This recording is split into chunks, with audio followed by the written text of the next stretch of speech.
Tal da igreja com a paz do Senhor, amém?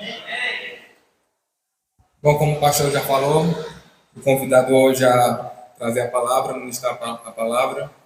E como tema, igreja, eu separei como vencer as tentações. É um tema muito importante que a gente deve sempre prestar atenção e entender, né?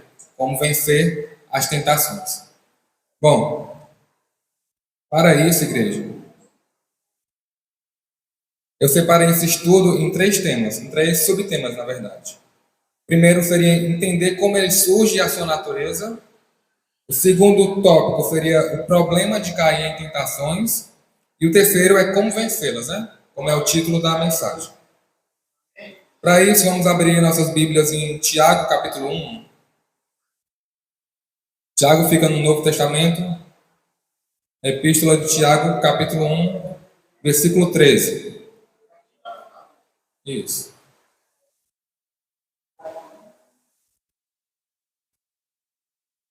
Depois de Hebreus. Tiago, capítulo 1, versículo 13. Para darmos início a esse estudo a respeito da tentação.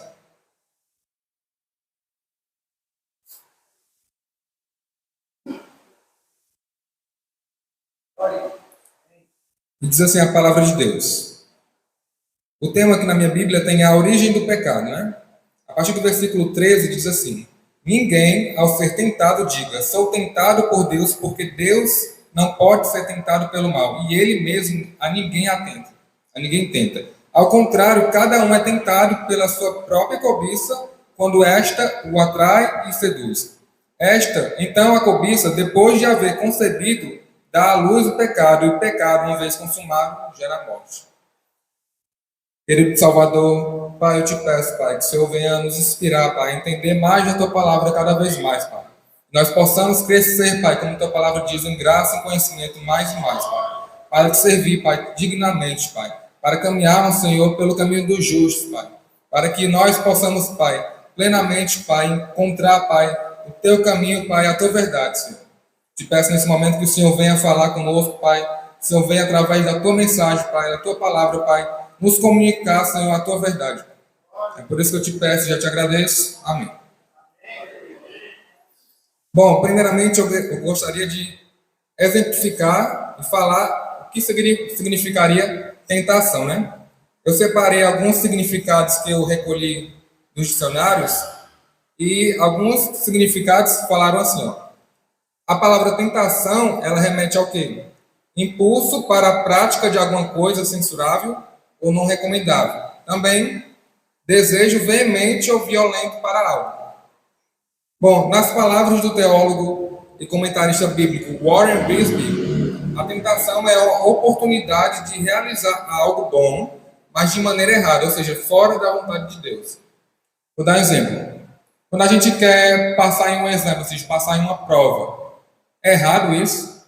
Não. Mas se a gente usa de cola, ou seja, a gente usa de pesca para obter esse exame, né, para obter essa conquista, aí sim se torna pecado. Se a gente tem fome, se a gente quer comer algo, não é pecado. Mas se a gente rouba para que isso venha a gerar, né, venha a ser consumado, aí sim se torna pecado. Então, tentação é todo desejo que vai de contra a vontade de Deus. Em 1 Epístola de João, capítulo 3, versículo 4, vai dizer que todo aquele que está contra a palavra de Deus é pecado, né? Então a gente pode entender que o pecado, como sendo transgressão da lei, ou seja, transgressão da palavra de Deus, tudo aquilo que a gente deseja que nos leva a desobedecer a palavra de Deus se torna pecado. Ou seja, é tentação e pecado. Amém? Então, entendendo a palavra, o significado de tentação, que ela é um desejo de algo, mas é um desejo que desobedece à verdade de Deus, desobedece o amor de Deus, desobedece à verdade e ao querer de Deus. E demos alguns exemplos, né? Agora, no versículo 13, diz assim: ninguém ao ser tentado diga, sou tentado por Deus, porque Deus não pode ser tentado pelo mal e Ele mesmo a ninguém tenta, né? Deus, Ele é santo demais para ser tentado e Ele é amoroso demais para tentar alguém. Então a gente não pode atribuir culpa à tentação a Deus, né? De maneira nenhuma. A Bíblia está sendo clara aqui que Deus nunca seria tentado e nem tentaria ninguém, né? Primeira verdade, já entendemos aqui. E a segunda, a partir do versículo 14, ao contrário, cada um é tentado pela sua própria cobiça, quando esta o atrai e seduz. A tentação, a cobiça, né? Ela vem, né? Como um desejo, como algo que nos atrai, que nos seduz. Ela nunca vem mostrando que é tentação. A gente nunca vai saber de cara que, ó, aqui já é tentação, aqui já é coisa do inimigo. Mas ela vem como algo que seduz, algo que nos instiga a pecar, que nos instiga a querer fazer aquilo, porque ela vem como se fosse trazendo algo que geraria muito prazer para nós. Amém? Então a gente percebe que, por mais que ela venha trazendo algo que é seduzindo o mal, seduzindo a fazer algo que a gente não deveria fazer, ela vem com esse intuito de mostrar que seria algo bom, né? E no versículo 15, então diz assim: então a cobiça, depois de haver concebido, dá à luz o pecado, e o pecado, uma vez consumado, gera a morte. Então a gente vê aqui o efeito cascata da tentação, né? A tentação, ela é a mãe do pecado. Por sua vez, o pecado é o pai da morte, né? Romanos 6, 23 vai dizer que o salário do pecado é a morte. Então, o efeito da tentação é gerar o pecado. Obrigado. E o pecado, uma vez gerado, dá origem à morte, né? Então, dito isso, que a gente não deve atribuir a culpa da tentação a Deus, nem achar que Deus pode ser tentado, primeira verdade. Saber também que a tentação ela pode vir como um desejo seduzente, um desejo, como a própria palavra de Deus diz, de atração, ou seja, às vezes a gente não entende que aquilo realmente é uma tentação, a gente vai ver exemplos daqui a pouco. E em terceiro, dizendo que o efeito cascata da tentação, né? Tentação, pecado e morte. Amém? Bom, e qual seria a natureza da tentação, né? Vamos abrir em 1 Coríntios 10, 13. Voltando um pouquinho.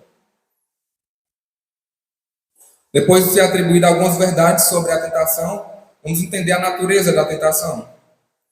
É um pequeno versículo, mas para a gente entender de onde vem a tentação.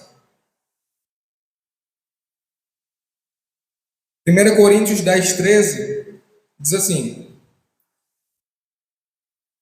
não vos sobreveio tentação que não fosse humana, mas Deus é fiel e não permitirá que sejais tentados além das vossas forças. Pelo contrário, juntamente com a tentação, vos proverá livramento, de sorte que a possais suportar.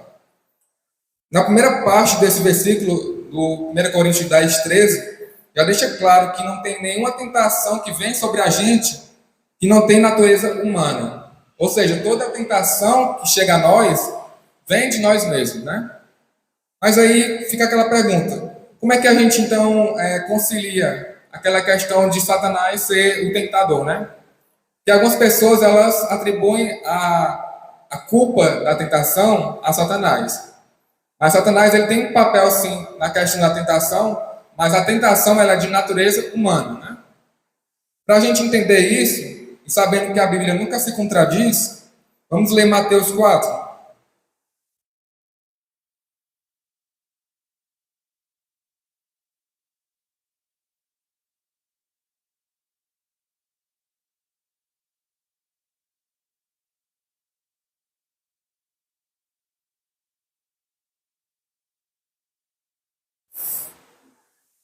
Diz assim: a tentação de Jesus.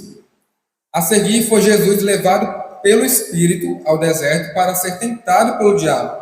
E depois de jejuar 40 dias e 40 noites, teve fome.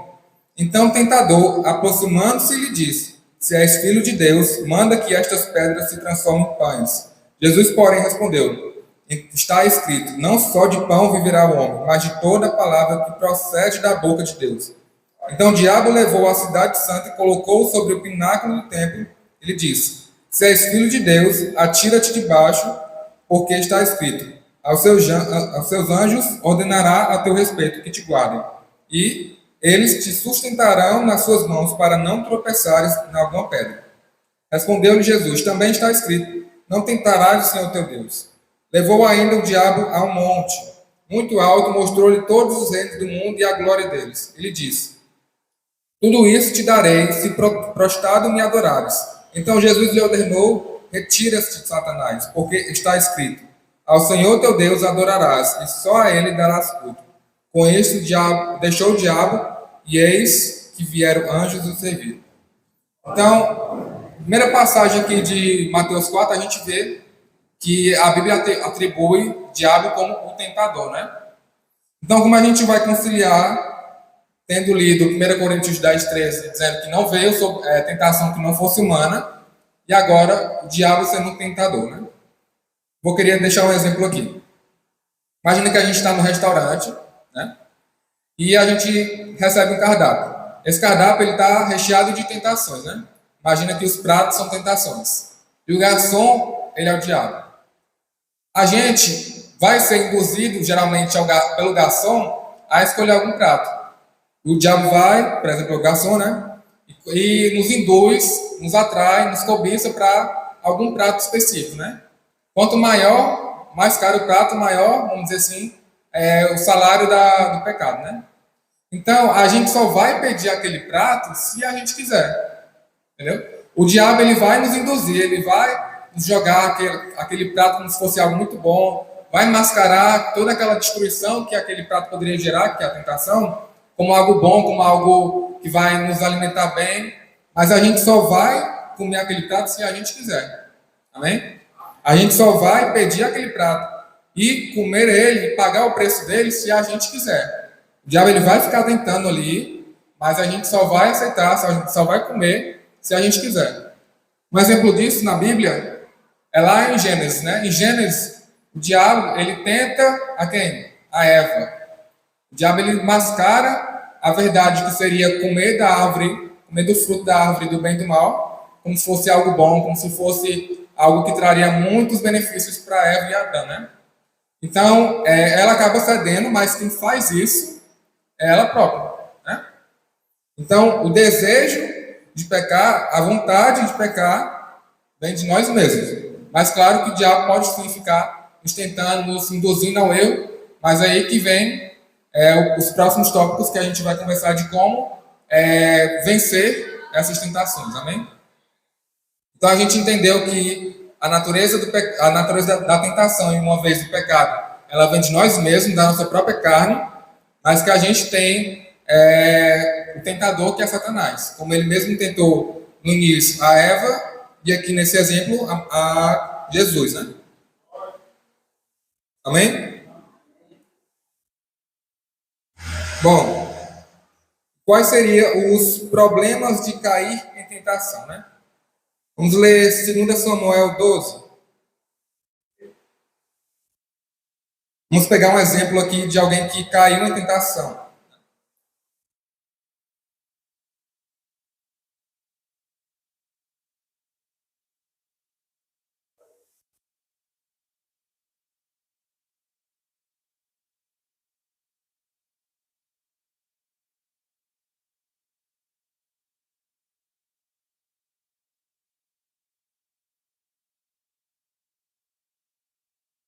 Contextualizando aqui essa passagem, ela fala sobre a consequência do pecado de Davi.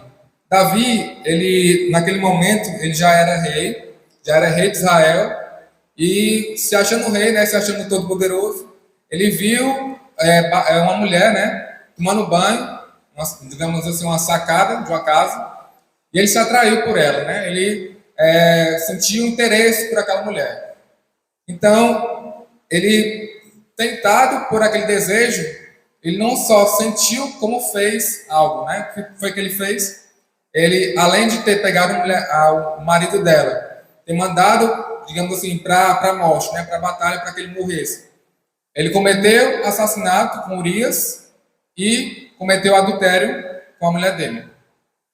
Então, Davi tinha feito pecados seríssimos e a Bíblia nos declara aqui, nos mostra quais consequências esse pecado gerou à vida de Davi.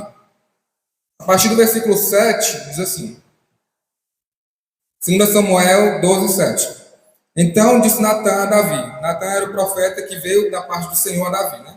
Tu és o homem, assim diz o Senhor, Deus de Israel. Eu te ungi rei sobre Israel e te livrei das mãos de Saul. Dei-te a casa de teu senhor e as mulheres de teu senhor em teus braços. E também te dei a casa de Israel e de Judá. E se isso fora pouco, eu teria acrescentado tais e tais coisas. Por que, pois, desprezaste a palavra do Senhor, fazendo o que era mal perante ele? A Urias, o Heteu, feriste a espada, e a sua mulher tomastes por mulher, depois de matar com a espada dos filhos de Amon. Continuando. Agora, pois, não se apartará a espada jamais da tua casa, porquanto me desprezastes e tomaste a mulher de Urias, o Heteu, para ser tua mulher. Assim diz o Senhor, eis que da tua própria casa suscitarei o mal sobre ti, tomarei tuas mulheres à tua própria vista, e as darei a teu próximo, o qual se deitará com elas em plena luz deste sol. Porque tu o fizeste em oculto, mas eu farei isso perante todo o Israel e perante o sol. Então disse Davi a Natã, pequei contra o Senhor, diz Natã a Davi. Também o Senhor te perdoou o teu pecado, não morrerás. Mas, posto que com isto, deste motivo, a que blasfemassem os inimigos do Senhor, também o filho que te nasceu morrerá. Então Natã foi para a sua casa. A gente vê aqui que o pecado de Davi trouxe consequências para a sua vida. Deus o perdoou? Sim. Mas isso não aliviou as consequências que ele traria para a sua família, né? Na medicina, a gente tem um dilema que seria causa e consequência, né? Quando a gente vai ao médico com alguma doença e a gente recebe tratamento, a gente pode ser curado? Pode. A gente pode receber tratamento e pode ser curado daquela doença. Mas o fato de ter ido ao médico já em de estar doente, aquele tratamento pode não ser totalmente eficaz e gerar consequências daquele estado que a gente já se encontrava, né? Então, o que é que a medicina faz? Ela trata a causa antes que ela vire consequência. Ou seja, ela vai tratar a raiz daquele problema. Ou seja, antes que ele vire uma doença de fato, ela vai remediar para que aquilo não se corrobore, não se gere algo pior, que é justamente aquela doença, né? Amém? Trazendo isso para a questão espiritual, a gente deve entender que, por mais que Deus perdoe os nossos pecados, a gente também tem que entender que a gente não vai se livrar das consequências que aquele pecado poderia gerar na nossa vida. Por isso, Davi deveria entender aqui, mas acabou não entendendo, né? Que o erro dele valeu muito mais caro do que ele ter virado o rosto para a mulher, né? E não ter cometido aquele erro. Então, o que conseguimos entender aqui é que a tentação, ela tem dois escapes. Ou você vira o rosto para ela, ou você se aparta dela, ou, segundo, você cede a ela, né? E como Davi cedeu, ele deu origem ao pecado, né? E o pecado deu origem à destruição da sua família. Amém? Então, que a gente possa entender isso, que o problema da tentação, o problema de cair em tentação, ele está gerando e vai gerar o pecado. E o pecado, uma vez gerado, ele vai dar origem à morte, ou seja, à destruição, seja nesse plano, seja na própria morte espiritual. Outra passagem a respeito do problema de cair em tentação, ela se encontra em 2 Pedro, a partir do versículo 20. 2 Pedro 2, 20.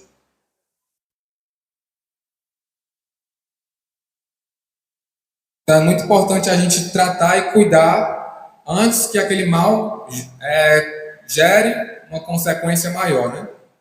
Ou seja, a gente deve cuidar antes que a tentação seja consumada. Em 2 de Pedro 2, a partir do versículo 20, diz assim: Portanto, se depois de ter escapado das contaminações do mundo mediante o conhecimento do Senhor e Salvador Jesus Cristo, ou seja, o que está dizendo aqui, portanto, se depois de ter escapado das contaminações, ou seja, depois da gente ter conhecido a Jesus, depois da gente ter sido justificado por Cristo, a gente se deixa enredar de novo e é vencido, tornou-se o seu último estado pior do que o primeiro. Ou seja, quando a gente comete algo sabendo que aquilo é errado, sabendo que aquilo vai de encontro, né? Contra a vontade do Senhor, aquilo que a gente faz, aquele nosso estado perante Deus, é pior do que o estado que a gente estava antes de se entregar ao Senhor, né? Pois melhor lhe fora nunca tivessem conhecido o caminho da justiça do que, após conhecê-lo, volverem para trás, apartando-se do santo mandamento que lhes fora dado. Com eles aconteceu que, de certo adagio verdadeiro, o cão voltou ao seu próprio vômito, e a porca lavada voltou-se a revolver-se no lamaçal. Então, a palavra de Deus aqui nos mostra a consequência de cair em tentação, ou seja, de gerar o pecado, né? Quando a gente gera o pecado, quando a gente cai em tentação, nosso estado, para Deus, ele é muito pior do que aquele estado que a gente estava antes de conhecer a Ele. Amém? Então, que a gente possa entender e seguir a vontade do Senhor, que é não cair em tentação. Daqui a pouco a gente vai ver o que Jesus fala para que a gente não caia em tentação, né?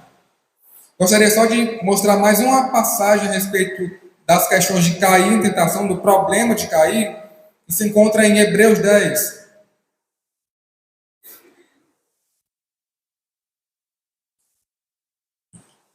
Para finalizar esse tópico dos problemas de cair em tentação. Versículo 26 de Hebreus 10.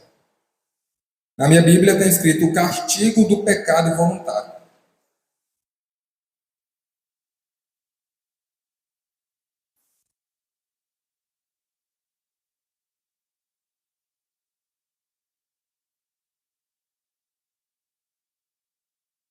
Amém?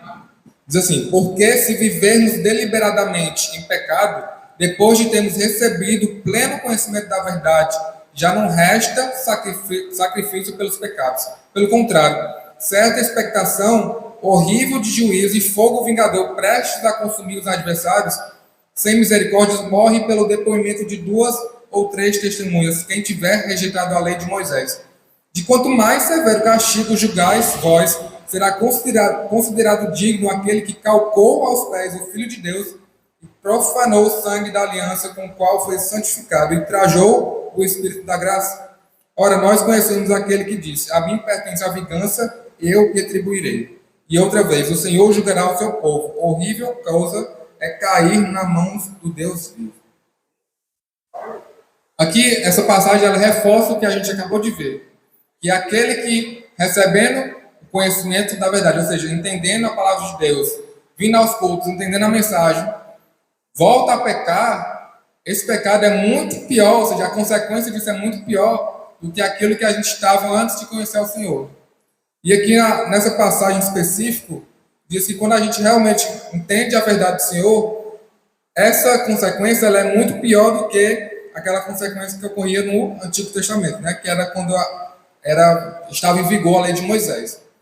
Então, quando a gente peca contra o Senhor, conhecendo a verdade, conhecendo os meios de obedecer ao Senhor, a gente está se jogando contra a fúria de Deus, né? Então, que a gente possa entender isso, meditar e aprender quais ferramentas nós podemos usar para não cair nesse mal, né? Então, dando continuidade agora, como vencer as tentações, né? Então, quais ferramentas Deus nos disponibilizou para que a gente pudesse vencer as tentações? Primeiro que eu gostaria de citar é orando, né? A palavra de Deus, no Sermão do Monte, Cristo vai deixar uma oração dominical. Ele vai deixar um exemplo de oração que fala assim, que não vos deixeis cair em tentação, mas livrai-nos do mal. Muitos crentes, eles oram por bênçãos, oram para que Deus dê algo na vida deles, mas esquecem de orar para livrar das tentações, que é algo fundamental na vida dos cristãos e algo que Jesus nos ensinou, né? Para que a gente orasse, para que a gente pedisse a Deus que a gente não caísse em tentação, justamente porque Ele não gosta de ver os filhos dele caindo em tentação. Amém? Glória a Deus. Então, que a gente possa orar mais, que a gente possa meditar mais, que a gente possa jejuar se for preciso, para que não venhamos cair nesse mal que é a tentação. Porque caindo na tentação, a gente também está abrindo porta para cair no pecado, né? E o pecado, por sua vez, é o pai da morte. A outra ferramenta é seguindo o exemplo de Deus, né? Seguindo o exemplo de Cristo. 1 João 2,6 diz assim: aquele, pois, que diz estar nele, deve andar como ele andou. Como é que Jesus andou? Hebreus 4,15 vai dizer: antes foi ele tentado em todas as áreas, em nossa semelhança, mas sem cair em nenhuma delas. Então Jesus deixou um modelo de como ser um verdadeiro cristão, que é perseverando, não caindo, não desviando dos caminhos do Senhor. 1 Coríntios 10,12 vai dizer: aquele, pois, que está de pé, que pensa estar de pé, cuide para que não caia. Então, que a gente possa permanecer em diligência, mostrando a mesma fidelidade ao Senhor até o fim, para que a gente não venha se enredar aos caminhos tortuosos que nos levam ao pecado. Vamos abrir nossas Bíblias em João 8, versículo 1.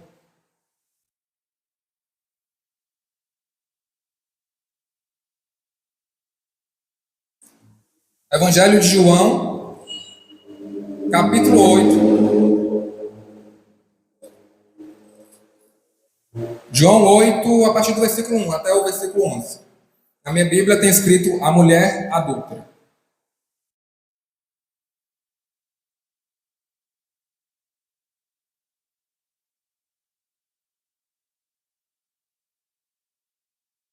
Diz assim a palavra de Deus. Jesus, entretanto, foi para os montes das oliveiras de madrugada. Voltou novamente para o templo e todo o povo ia ter com ele e, assentando, os ensinava. Os escribas e fariseus trouxeram à sua presença uma mulher surpreendida em adultério e faziam-a ficar de pé no meio de todos. Disseram a Jesus: Mestre, essa mulher foi apanhada em flagrante adultério. E na lei nos mandou Moisés que tais mulheres sejam apedrejadas. Tu, pois, que dizeis? Isto diziam eles tentando, para terem do que acusar. Mas Jesus, inclinando-se, escrevia na terra com o dedo. Como insistissem na pergunta, Jesus se levantou e lhe disse: aquele que dentre vós estiver sem pecado, seja o primeiro que lhe atire a pedra. Tornando-se a inclinar-se, continuou a escrever no chão. Mas ouvindo eles essa resposta, e acusados pela sua própria consciência, foram se retirando um por um, a começar pelos mais velhos até aos últimos, ficando só Jesus e a mulher no meio onde estava. Erguendo-se Jesus e não vendo a ninguém mais além da mulher, perguntou-lhe: mulher, onde estão aqueles teus acusadores? Ninguém te condenou? Respondeu ela: ninguém, Senhor. Então lhe disse Jesus: eu tampouco te condeno, vai e não peques mais. Bom, o que é que a gente pode entender dessa passagem? Que essa mulher, ela já tinha caído, primeiramente, em tentação, ela já tinha gerado pecado, né? Que é o adultério, e ela foi a Jesus, né? E o que é que Jesus respondeu a ela? Nem eu tampouco te condeno, vai e não peques mais. O que é que essas duas afirmações de Jesus nos ensinam, né? Que Jesus perdoa. Quando aqueles que vão a Jesus, vai a Deus orar, pedindo por perdão, Deus perdoa. Jesus perdoou essa mulher. Mas o que a gente deve entender também é que Jesus falou: vai e não peques mais. Ou seja, Jesus queria que ela tivesse uma nova perspectiva de vida. Queria que ela andasse agora em novidade de vida. Ele não falou para que ela fosse para a casa dela, pecasse e voltasse pedindo perdão. Enfim, ele pediu para que ela fosse e mudasse de vida, ou seja, não pecasse mais. E assim nós devemos também seguir, né? Seguir não pecando, não tentando, não caindo nas ciladas de Satanás e não cedendo à sedução da nossa própria carne. Amém? Que a gente possa entender isso, viver em novidade de vida para Jesus em Cristo, pois Ele é o cabeça da igreja, ou seja, Ele é o representante da igreja, Ele nos ensinou e nos ensina, pela Sua palavra e pelo Seu Espírito Santo, a como a gente deve andar em santificação. Pegando-se de gancho, vamos abrir nossas Bíblias em Romanos 6.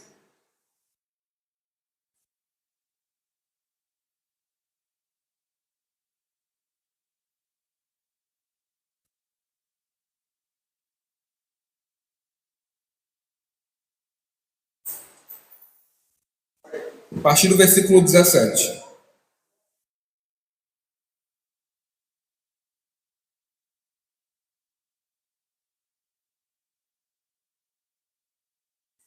Diz assim a palavra de Deus: Mas graças a Deus, porque outrora escravos do pecado, contudo viestes a obedecer de coração à forma de doutrina a que fostes entregues. Uma vez libertados do pecado, fostes feitos servos da justiça. Falo como um homem por causa da fraqueza da vossa carne. Assim como oferecestes os vossos membros para a escravidão da impureza e da maldade para a maldade, assim ofereceis agora os vossos membros para servirem à justiça para a santificação. Porque quando eres escravo do pecado, estavas isento em relação à justiça. Naquele tempo, que resultado colhestes? Somente as coisas que agora vos envergonhais, porque o fim delas é a morte. Agora, porém, libertados do pecado, transformados em servos de Deus, tende o vosso fruto para a santificação e, por fim, a vida eterna. Porque o salário do pecado é a morte, mas o dom gratuito de Deus é a vida eterna em Cristo Jesus, nosso Senhor. Glória a Deus. Então, irmãos, a gente tem dois caminhos para seguir. Ou a gente cede à tentação, cai em pecado e, consequentemente, cai na morte, ou a gente segue em Cristo, segue em santificação e, como a própria Bíblia diz, segue para a vida, né?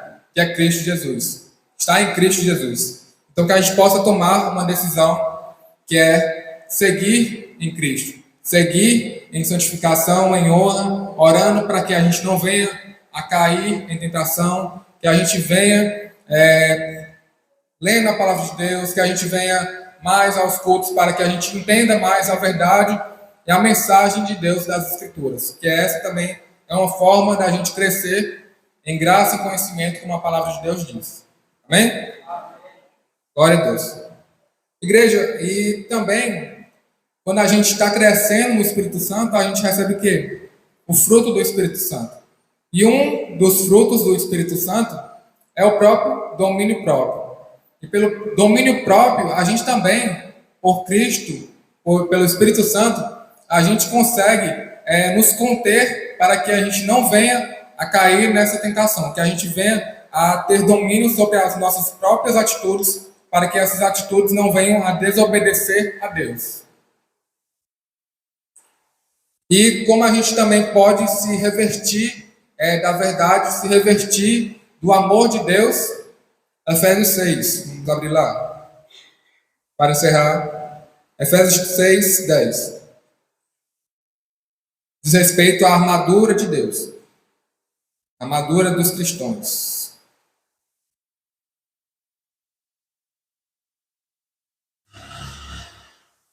Efésios 6, a partir do versículo 10.